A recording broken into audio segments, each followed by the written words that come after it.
When the Federal Bureau of Narcotics agent Arthur J. Giuliani took up his post as narcotics control officer in the American sector of Berlin on April the 8th, 1946, he was 37 years old and spoke, to his credit, a bit of French and Italian, both picked up on the streets of New York, but not a word of German. The former capital of the Reich was on its knees, the wounds carved by British and American bombs on the one hand, Russian artillery fire on the other, were still everywhere present. Rubble formed an eerie streetscape where the ghosts of the past roamed, while the geopolitical conflicts of the future were already making themselves felt, and the battered residents were searching for the precious commodity of normalcy. Berlin was a place gone completely out of control, a place it hardly seemed possible to regulate. Only bit by bit were the women who made up the rubble crews able to clear the streets and make them passable again. Here was a blasted metropolis in which thousands of people lived in ruins, almost all of them out of work, caught in a state between exhaustion and the exciting prospect of starting life over again from scratch.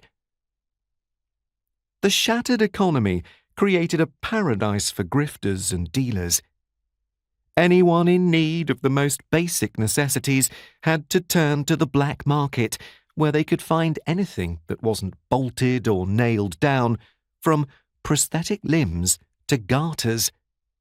These illegal markets popped up in more than 36 locations, east and west, each with their own mixture of suspicion, desperation, and just a hint of gold rush atmosphere. All manifestations of the complete despair, confusion, and cynicism now reigning in Berlin, as the Washington Daily News reported. Hershey bars, Graham crackers, Oreos, Butterfingers, Mars bars, Jack Daniels. For consumer goods such as these, war-battered Germans were prepared to part with everything from their Leica camera to their left kidney. A Knight's Cross for a Snickers, a pocket watch for a bit of margarine. Women got dolled up and offered their bodies as goods for barter.